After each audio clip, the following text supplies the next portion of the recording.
Recently, I was invited to IIT Dehradun University and also मैं IIM में अपने students को मिलके आई, which was a super thrilling experience. I was very proud and finally मैंने बहुत सारे स्टूडेंट्स कैंडिडेट्स से मिली जो वाकई डिफेंस को लेके इतने पैशनेट है और डिफेंस में अपना करियर बनाना चाह रहे हैं.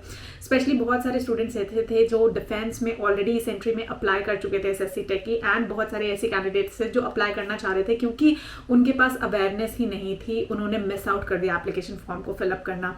तो ये पूरी वीडियो आप सभी के लिए है, स्पेशली जब आप टियर 2 जैसी सिटीज़ में जाते हो तब आपको रियलाइज़ होता है कि कितनी ज़्यादा ज़रूरत होती है अवेयरनेस क्रिएट करने की, क्योंकि अभी बहुत सारे बच्चे हैं जिनमें पूरा जोश है, जज्बा है, काबिलियत है, लेकिन क्योंकि वो अवेयर नहीं है बहुत सारी अपॉर्चुनिटीज़ वो अपनी लाइफ में मिस आउट कर जाते हैं. So with that am only मैं आज आपके साथ ये पूरी डिटेल्ड एंड ब्रीफ वीडियो लेके आई, because I understand the importance of getting the right information at right time, क्योंकि इस फेज पे यार चाहिए होता है और आपको हर जगह राइट इन्फॉर्मेशन नहीं मिलेगी.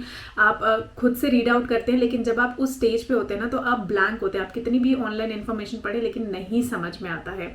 सो वाकई वापस आ जाते हैं इस टॉपिक पे और शुरू करते हैं. सबसे पहले बात करना कि एलिजिबिलिटी क्राइटेरिया. तो जितने सारे स्टूडेंट्स ने मिस आउट कर दिया, अब आप इस एंट्री के लिए तो अप्लाई नहीं कर सकते, लेकिन अभी मई एंड जून में दोबारा एप्लीकेशन फॉर्म रिलीज होंगे, तब आप ज़रूर अप्लाई कर सकते हैं. अब बात कर लेते हैं उन कैंडिडेट्स ने जिन्होंने अप्लाई करा है. तो उनके क्वेश्चंस और उनके डाउट्स ये थे कि हमारा मिनिमम CGPA कितना होना चाहिए या परसेंटेज कितना चाहिए होता है. तो अगर आप अपीयरिंग कैंडिडेट है तो 60% इज द मिनिमम क्राइटेरिया जो रिक्वायर्ड है. अगर आपने फॉर्म फिलअप करते टाइम 60% से ज़्यादा अपना एग्रीगेट डाला हुआ है, लेकिन जब आप पासिंग मार्क्स आपको उससे कम मिलते हैं तो भी आप डिस्क्वालीफाई हो जाते हैं अपने SSB से.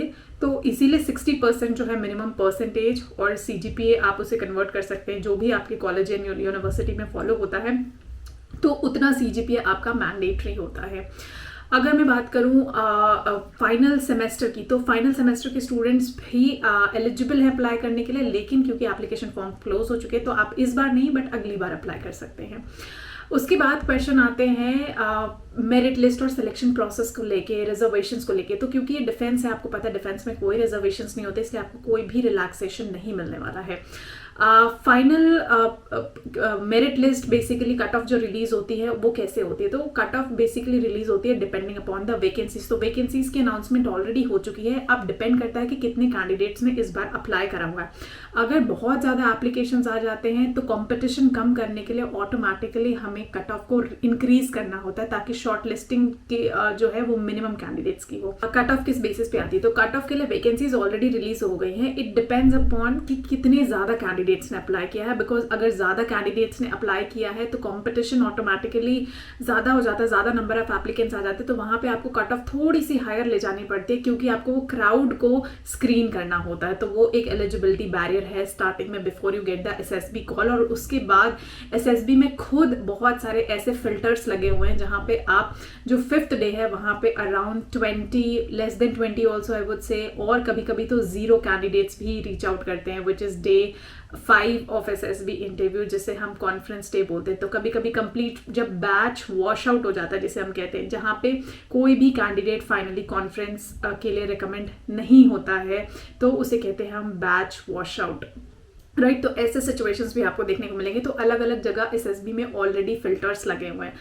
अब आ जाते हैं, बात करते हैं कि कब तक आपके SSB शॉर्ट लिस्टिंग होंगे, डेट्स कब तक आएंगी. तो जैसे मैंने बोला कि ऑलरेडी एप्लीकेशन फॉर्म क्योंकि अब क्लोज हो चुके हैं, और मार्च में नोटिफिकेशन में क्लियरली मेंशन था कि फर्स्ट वीक ऑफ मार्च में हम एक्सपेक्ट कर सकते हैं. तो I would say yes before second week of March, क्योंकि अगर मैं हॉलीडेज को काउंट करूँ और सारे पैरामीटर्स को लेके हुए चलूँ, तो somewhere before second week of March आपके कट ऑफ रिलीज हो जाएंगे, क्योंकि अप्रैल मई जून में आपके SSB इंटरव्यू स्टार्ट हो जाएंगे.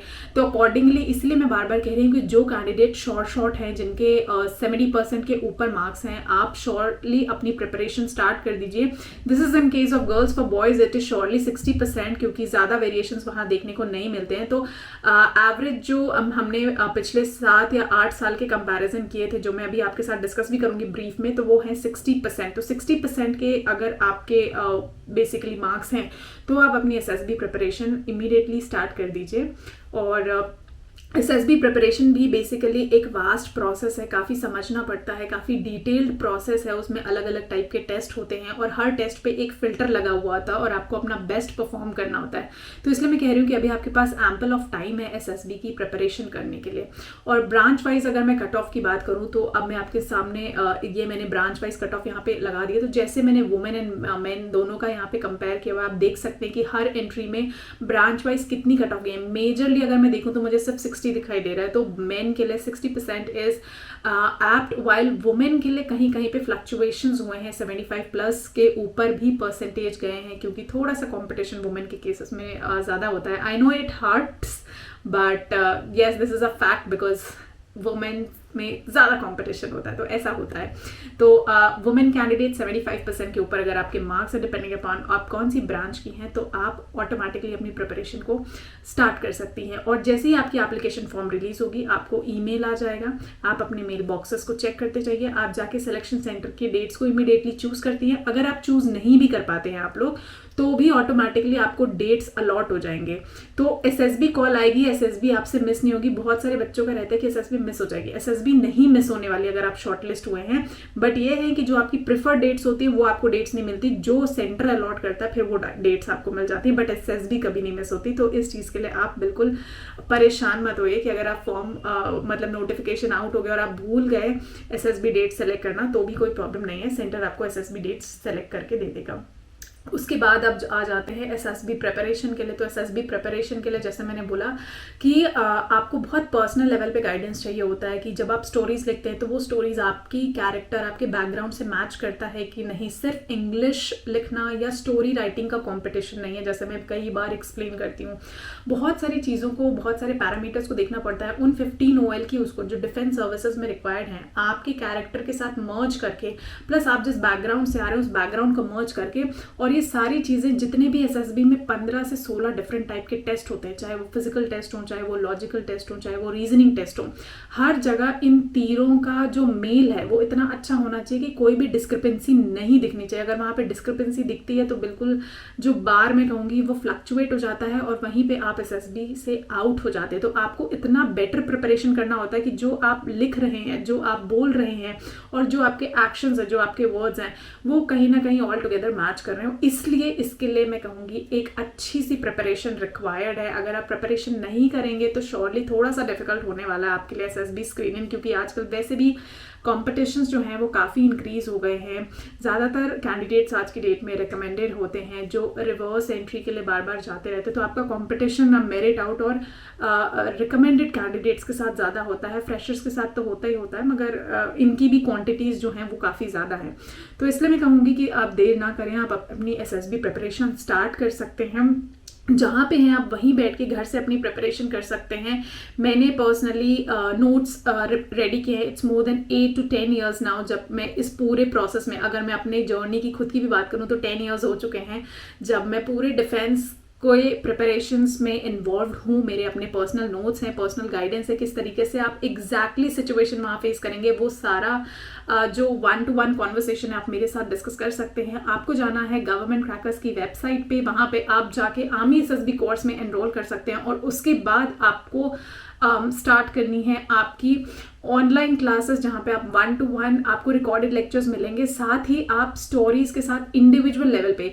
सो मेरा पर्सनल है कि बैचेस में इट्स वेरी डिफिकल्ट, तो इंडिविजुअल लेवल पे मैं 1-on-1 हर एक स्टूडेंट को टाइम देती हूँ और बहुत लिमिटेड स्टूडेंट्स को लेती हूँ, क्योंकि with job it is difficult for me also to do this part. But बहुत कम स्टूडेंट्स को लेके मैं गाइड करती हूँ। और आपका जो भी पर्सनालिटी है, जो भी बैकग्राउंड है, ये अभी आप फ्रेशर है या रिपीटर है, जो भी आपके फेलियर्स हैं आप मेरे साथ डिस्कस कर सकते हैं श्योरली, और उसके बाद हम वे आउट फिगर कर सकते हैं कि किस तरीके से आप इस अटेम्प्ट में अपने एसएसबी को क्लियर करें। तो hope this information was useful for you. I will see you in the next session. और आपके जो भी डाउट्स, जो भी कमेंट्स हैं, आप सब प्लीज़ टेलीग्राम चैनल एक तो जाके ज्वाइन कर सकते हैं गवर्नमेंट क्रैकर्स का, साथ ही चैनल को सब्सक्राइब कर सकते हैं। और जो भी डाउट्स एंड कमेंट्स हैं, मुझे ऐसे नहीं पता चलेगा, तो इसलिए मैं कह रही हूँ जो भी डाउट्स और जो कमेंट्स हैं आपके, वो आप कमेंट्स में ज़रूर अपने लिख सकते हैं कि आपको और क्या क्या डाउट्स आते हैं, बिकॉज बहुत सारे पॉसिबल तरीके के डाउट्स हो सकते हैं और मैं कोशिश करूंगी कि कुछ का जवाब मैं रिटन फॉर्म में दे दूं, और जो कुछ मैक्सिमम कलेक्शन है डाउट्स के, उनके साथ मैं एक वीडियो के साथ आपके लिए या शॉर्ट्स के जरिए उन डाउट्स को मैं कन्वे कर दूं। तो जो भी आपके डाउट्स हैं, जो भी आपकी क्वेरीज हैं, अगर आपको लगता है कि एड्रेस नहीं हुए हैं तो आप कमेंट्स में अपने डाउट्स को प्रेजेंट कर सकते हैं and I will try to answer them all. Jai Hind.